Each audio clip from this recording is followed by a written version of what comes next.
मुद्दा सोडून गुद्द्यावर यायचं, हे सगळं जे आहे एका स्क्रिप्टवर एकच चित्रपट बनवता येतो ना, त्यामुळे यांचे चित्रपट फ्लॉप होत चाललेले आहेत. पक्ष चोरला चोरला म्हणून, चिन्ह चोरलं चोरलं म्हणून सगळंच रोज सुरू आहे.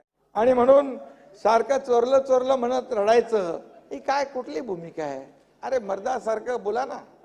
आम्हाला नाना खोके खोके म्हणणारे त्यांनी आमच्याच खात्यातून 50 कोटी घेतले आणि त्याची आता चौकशी सुरू आहे.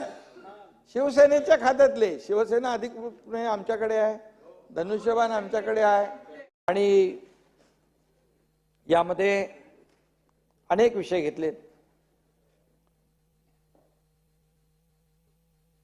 अध्यक्ष महोदय, युवक, महिला, गरीब, अन्नदाता, आपला म्हणजे शेतकरी, या 4 प्रमुख घटकांसाठी कल्याणकारी योजना आपण राबवतोय. हे नुकत्याच अर्थसंकल्पात देखील आपण त्याच्या घोषणा केल्या.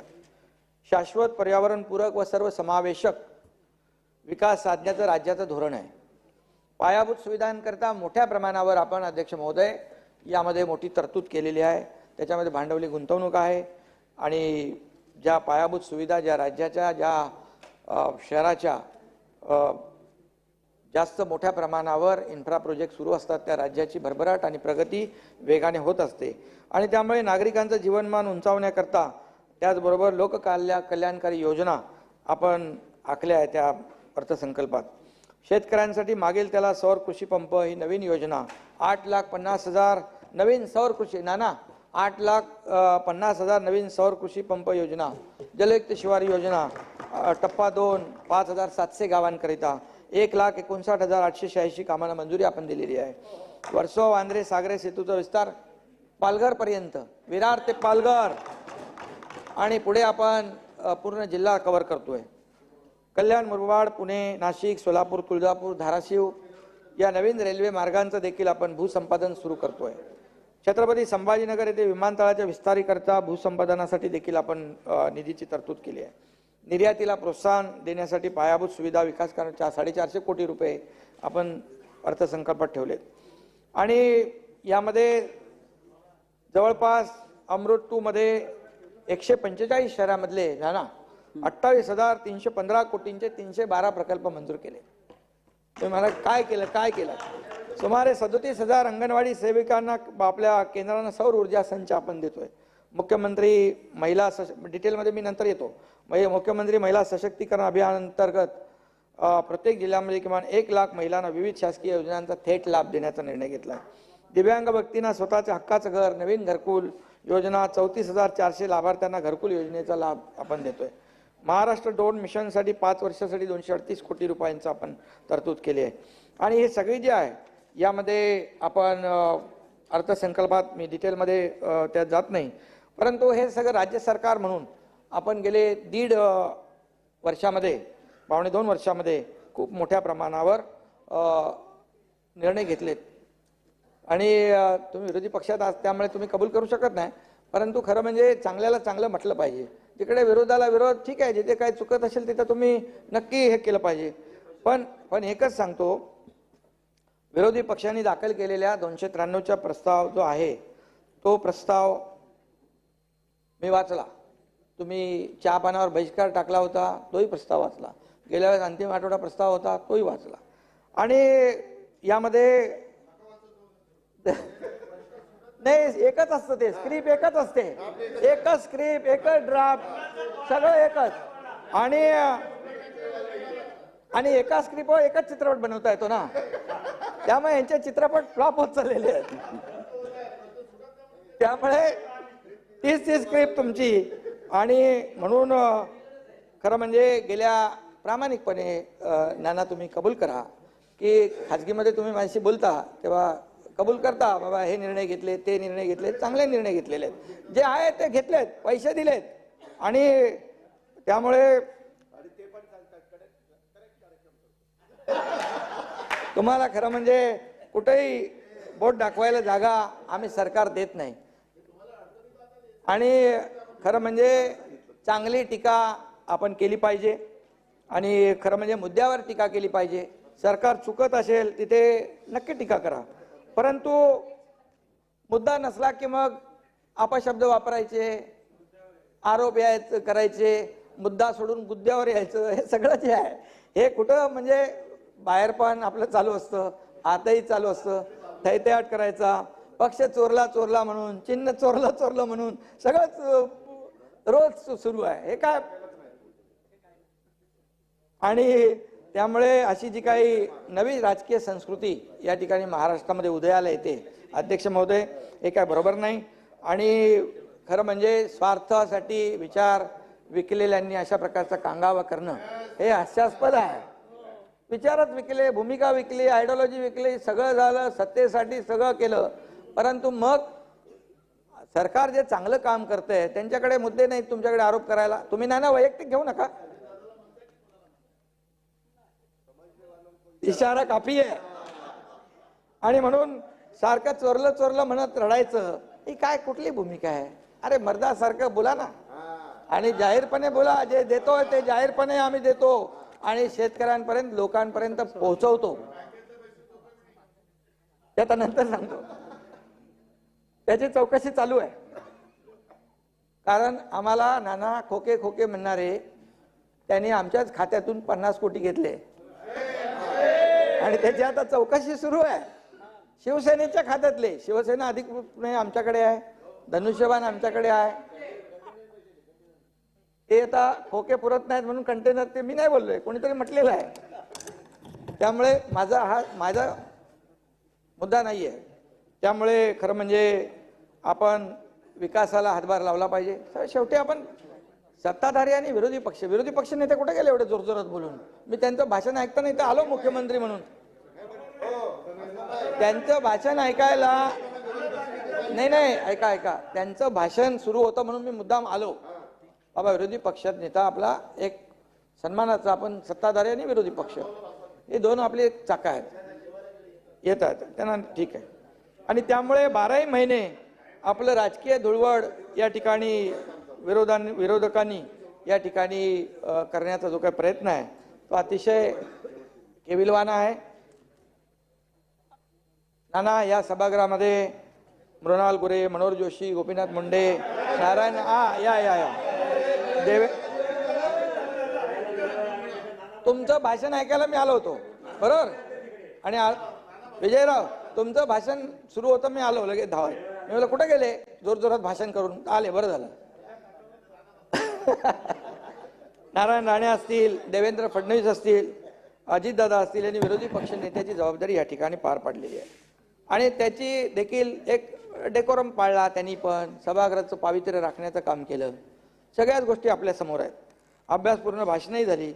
परंतु आज खरं म्हणजे थोडंसं विरोधी पक्ष नेत्यांनी तुमची टीम, म्हणजे तुम्ही वैयक्तिक घेऊ नका, राज्यातल्या जनतेचा साफ भ्रमनिरास केला. खरं म्हणजे काहीतरी इथे सभागृहामध्ये बाबा शेतकऱ्यांच्या बद्दल, राज्यातल्या प्रश्नांच्या बद्दल, अडचणींच्या बद्दल खरं जे असेल ते मांडण्याची आवश्यकता होती. परंतु फक्त टीका करायची, हे झालं ते झालं, अमकं झालं तमकं झालं, हे ठीक आहे. तरीसुद्धा यामध्ये आम्ही अंतरिम अर्थसंकल्प मांडला, त्यावेळेस देखील तुमचा व्यर्थ संकल्प सुरूच होता. आणि अर्थसंकल्प काय अंतरिम असताना देखील विजय भाऊ, आपण लक्षात घ्या, या राज्यामध्ये कुठल्याही घटकाला आम्ही वंचित ठेवलं नाही.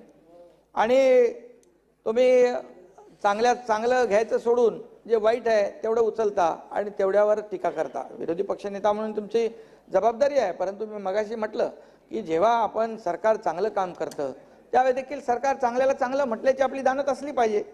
परंतु मी एकच सांगतो की आपण अर्थसंकल्प खरं म्हणजे आपण वाचला पाहिजे होता. अर्थसंकल्प कसा वाचावा, कसा समजून घ्यावा, याचं पुस्तक आमचे सहकारी देवेंद्र फडणवीस जे यांनी लिहिलेलं आहे ते आपण वाचायला पाहिजे होतं. वाचलं मग त्याचं इथे काय प्रचिती येत नाही आहे, त्याचं प्रतिबिंब दिसत नाही. आणि त्यामुळे तुम्ही खरं म्हणजे अभ्यास केला असता तर तुमच्या या आजच्या अधिवेशनामध्ये काहीतरी लोकांना मिळालं असतं, राज्याला मिळालं असतं. परंतु ठीक आहे, अर्थपूर्ण बोलण्यापेक्षा काही लोक निरर्थक बोलण्यामध्ये धन्यता मानतात, काही लोक इथे सभागृहामध्ये न बोलता बाहेर मीडियामध्ये जास्त बोलण्यामध्ये आनंद समजतात. आणि म्हणून ठीक आहे, त्याच्यामध्ये मी काय जाऊ इच्छित नाही. विधिमंडळाचं कामकाज जे आहे घरी बसून फेसबुकवर लाईव्ह करता येत नाही, नाहीतर ते पण तेही केलं असतं. त्यामुळे काही जण आपली आमदारकी वाचवण्यासाठी सभागृहामध्ये हजेरी लावतात, तेही माहिती आहे. तुम लढो हम कपडा संभालते असंही म्हणणारे काही लोक आहेत. तुम्ही वैयक्तिक घेऊ नका नाना, आपलं विजय भाऊ आपली चांगली मैत्री आहे. महाआघाडीची वज्रमूठ असल्याचं काही जण म्हणायचे, फोटो काढताना हातात हात आणि प्रत्यक्षात पायात पाय. कोणी मुद्दे मांडलेले आहेत त्याचं उत्तर द्यायला नको मला, असं काय करताय मग. आणि त्यामुळे एकच मी सांगतो, यामध्ये मोदी गॅरंटीवर विश्वास आहे राज्यात आणि देशामध्ये, आणि त्याचमुळे अजितदादा देखील आमच्या बरोबर जॉईन झाले सरकारमध्ये. विकासाच्या मुद्द्यावर केंद्रात विकास चालू आहे, राज्यात हा आशिष म्हणतो आता बस. आणि अशोकरावांसमोर अशोकराव आले, आणखी काय काय होईल त्याची सगळी चिंता आपल्याला आहे. तुम्हाला सगळं खाली झालं तरी चालेल.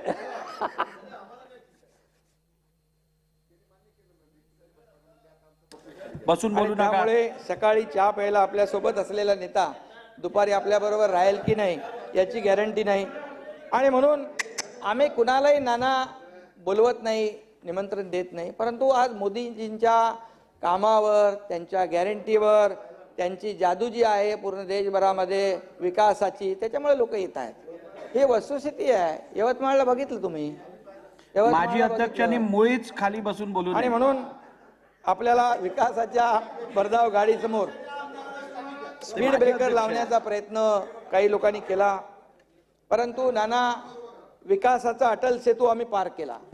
समृद्धीच्या महामार्गाने एक्सप्रेस वे वरून बुलेट ट्रेनच्या वेगाने आम्ही राज्याचा विकास केला आणि करतो आहोत. शेतकऱ्यांच्या बद्दल आपण म्हणालात, काय दिलं विरोधकांना? शेतकऱ्यांशी आणि त्यांच्या प्रश्नांशी काही देणं घेणं नाही. फक्त सभागृहामध्ये काय दिलं त्याचा हिशोब तर घ्यायचा होता विजयराव. आणि कुठल्याही परिस्थितीमध्ये खोटं बोलायचं, रेटून बोलायचं असं नाही होत. खरं ते खरं आहे, आकडे तर आमच्याकडे आहेत. आणि म्हणून 2 दिवसापूर्वी कोणीतरी म्हणालं शेतकरी कोमात आहे, अशी भाषा कोणी केली शेतकऱ्यांच्या बद्दल? अशी भाषा काढणं योग्य नाही आहे. शेतकरी आपला मायबाप आहे, अन्नदाता आहे. हे शेतकऱ्यांचा अपमान आहे कोमात गेलं म्हणणं. शेतकरी आज जो काय आहे तो आपला अन्नदाता आहे, आणि शेतकऱ्यांना हे सरकार कधी वाऱ्यावर सोडणार नाही. हे शेतकऱ्यांचं सरकार आहे, कष्टकऱ्यांचं सरकार आहे. इथे कितीतरी लोक शेतकऱ्यांच्या कुटुंबात जन्माला आलेत माझ्या सकट. आणि म्हणून मी तुम्हाला एवढंच सांगतो, 2.5 वर्षाच्या सरकारने शेतकऱ्यांच्या मदतीच्या फक्त घोषणा नाही केल्या विजयराव, त्यामध्ये विरोधी पक्षाने काय केलं 2.5 वर्षात पूर्वी, शेतकऱ्यांना काय दिलं याचा हिशोब मला माहित आहे. अजितदादा इकडे आहेत, ते तर वित्तमंत्री होते आणि पाण्यात पुसली. परंतु आम्ही मात्र शेतकऱ्यांचं अश्रू पुसण्याचं काम केलंय. तुम्ही तोंडाला पाण्यात पुसली. निर्धारित वेळेमध्ये कर्ज फेडणाऱ्या, रेग्युलर कर्जफेड करणाऱ्या लोकांचा निर्णय घेतला. 50,000 द्यायचा, दिलं तुम्ही. ते 50,000 आता आपण अजितदादा आपण देतोय, आता देतोय प्रोत्साहनपर. त्या अरे ते चालू आले काय,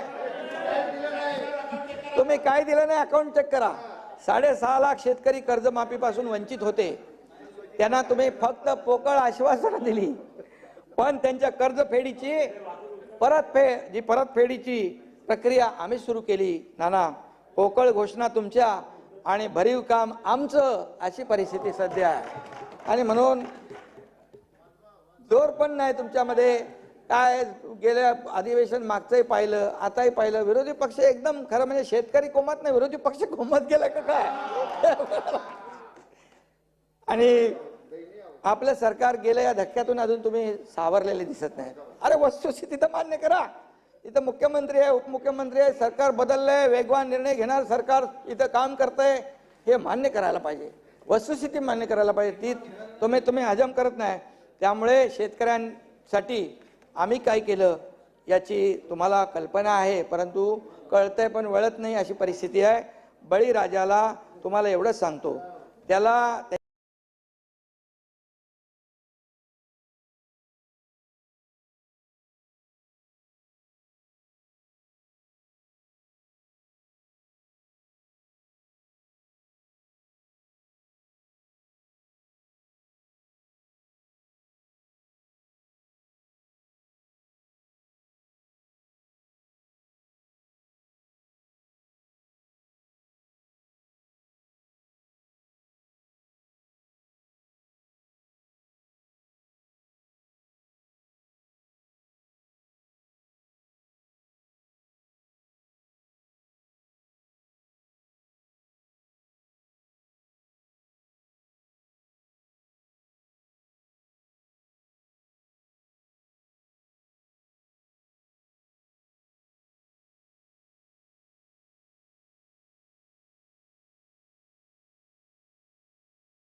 माहिती करून घ्यावे लागते.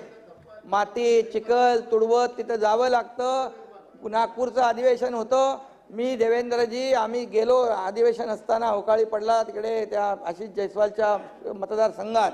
आम्ही गेलो स्वतः तिथे, स्वतः गेलो, शेतकऱ्यांशी बोललो, त्यांना मदत केली, पैसे दिले. माजी अध्यक्ष सतत बसून बोलतायत, माननीय मुख्यमंत्र्यांच्या भाषणामध्ये अडथळा निर्माण करतात. आपण एकदा त्यांना सांगितलं, आता त्यांना समज द्या आपण. आणि म्हणून खरं म्हणजे मुख्यमंत्र्यांचा रिप्लाय होते. कोणीतरी तुमच्यातल्याच लोकांनी विचार मांडले होते, शेतकऱ्यांना वर्क फ्रॉम होम करता येईल का? आता असे विचार मांडणाऱ्या लोकांकडून काय अपेक्षा करणार? काय अपेक्षा करणार? त्यांना काय प्रश्न समजणार आणि उमजणार आणि कसे त्यांचे प्रश्न सोडवणार हा एक विषय प्रश्न निर्माण झालाय. खरं म्हणजे त्यामुळे आपल्याला मी एकच सांगतो, शेतकरी शेतात राबतो म्हणून आपल्याला आपला हात आणि तोंडाची गाठ होते. हे आपण मान्य केलं पाहिजे, त्याचं उपकार आपण मान्य केले पाहिजे. आणि सरकार म्हणून आज मोठ्या प्रमाणावर शेतकऱ्यांना आपण योजना लागू केलेल्या आहेत. केंद्र सरकारच्या नमो शेतकरी महासन्मान योजनेअंतर्गत 16 हप्त्यांमध्ये 29,520 कोटी रुपये बँकेमध्ये जमा करण्यात आले. केंद्र सरकारच्या योजनेपासून आपल्या सरकारने प्रेरणा घेतली, त्यांना आपण प्रोत्साहन घेतलं. सरकारने नमो शेतकरी महासन्मान योजना चालू केली की नाही? 6,000 रुपये, 6 आणि 6 12,000 रुपये मिळतात की नाही? का ते पण नाही मिळत? पहिल्या हप्त्यापोटी शेतकऱ्यांच्या बँक खात्यावर 1,720 कोटी रुपये आपल्या राज्याचे जमा झाले. परवा दुसऱ्या आणि तिसऱ्या हप्त्यापोटी आपण PM साहेबांच्या हस्ते केलं ना, ते यवतमाळला 3,800 कोटी रुपये त्यांच्या बँकेच्या खात्यात जमा झाले. विजयराव, 88 लाख शेतकऱ्यांना त्याचा लाभ झाला. एकूण 5,520 कोटी रुपये शेतकऱ्यांच्या खात्यावर जमा झाले. तुम्ही तपासून घ्या. एकनाथ शिंदे बोलतो ते बोलतो, खोटं बोलत नाही, दिलेला शब्द पाळतो, हे तुम्ही पाहिलेलं आहे. आणि म्हणून या योजनेअंतर्गत 35,000 कोटी रुपये शेतकऱ्यांच्या बँक खात्यावर केंद्र आणि राज्याचे जमा झालेत. सरकारने म्हणजे पूर्ण 35,000 केंद्र आणि राज्याचे. केंद्र सरकारने 1 रुपया मंजूर केला तर लाभार्थ्यांच्या पर्यंत फक्त 15 पैसे पोचायचे, फक्त 15 पैसे. कोण म्हणताय? स्वर्गीय पंतप्रधान राजीव गांधी साहेबांनी म्हटलेलं आहे. म्हणजे याचा हिशोब म्हणजे बघा, कट कमिशन करप्शन किती आहे? 85%. 85%. आता 1 रुपया केंद्राचा आला की डायरेक्ट लाभार्थी पण 1 रुपया अख्खा जातो डीबीटी. आणि या हिशोबाने जर विचार केला, आता जर तुमचं सरकार असतं तर अध्यक्ष महोदय 35,000 कोटी पैकी 30,000 कोटी हडप झाले असते आणि 88 लाख फक्त 5,000 कोटी पदरात पडले असते. 5,000 कोटी, फक्त 5,000 कोटी शेतकऱ्यांना, 30,000 कोटी दुसरीकडे. पण आता आमचं सरकार इथं पण आहे, केंद्रात पण आहे. त्यामुळे डबल इंजिनमुळे शेतकऱ्यांना डबल फायदा आणि डबल आनंद मिळतोय. नाही तर काय, पैसे देतो ना आम्ही, वेळी पाऊस गारपीट अशा आसमानी संकटांमुळे शेतकरी अडचणीत आलेल्या बळीराजाला आपल्या सरकारने विक्रमी मदत केलेली आहे. शेतकऱ्यांसाठी गेल्या 2.25 वर्षात 15,212 कोटी रुपयांची मदत आपल्या सरकारने दिली आहे. तपासून घ्या. शेतकऱ्यांच्या समृद्धीसाठी आवश्यक असलेल्या योजनांसाठी 30,000 कोटी रुपये खर्चाच्या योजनांना चालना दिल्या आहेत, त्याची तरतूद केलेली आहे. नाना, 2.5 घर चाललेल्या बाळासाहेब, 2.5 बरं झालं तुम्ही आले. 2.5 घर चाललेल्या आणि तिरकी चाल असलेल्या आधीच्या सरकारने राज्यातले सगळे सिंचन प्रकल्प बंद पाडले होते, बंद. आणि आम्ही बाळासाहेब 121 सिंचन प्रकल्पांना सुधारित मान्यता दिली. 99,103 कोटी रुपयांच्या या प्रकल्पातून 15 लाख हेक्टर नाना जमीन सिंचनाखाली येणार आहे.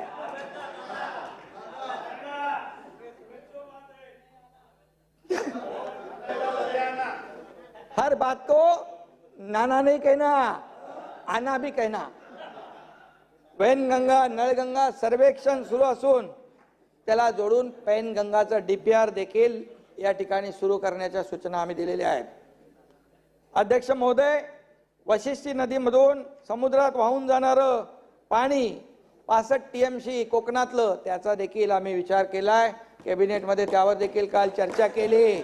कोकणामध्ये असलेला बॅकलॉग भरून काढण्यासाठी आमचे रामदास कदम साहेब मंत्री होते तेव्हापासून ते याच्या बाबतीत मागे लागले होते आणि त्याच्यामध्ये छोटे मोठे मध्यम बंधारे बांधून या ठिकाणी कोकणाला समृद्ध करण्याचं देखील काम आपण करतोय. मराठवाडा वॉटर ग्रीड महाविकास आघाडीने बंद केला, भाषणात गुंडाळला, तो आम्ही परत खोलला आहे आणि मराठवाडा वॉटर ग्रीडला देखील आपलं सरकार चालना देत आहे. शेतकऱ्यांना 1 रुपयात पीक विमा देतोय. कुठलं राज्य देतंय सांगा? आणि 2,80,00,000 एकर जमीन त्याच्यामुळे संरक्षित होती आहे. शेतकऱ्याची नुकसान झालेल्या 64,41,000 शेतकऱ्यांना 3,049 कोटी रुपयांची नुकसान भरपाई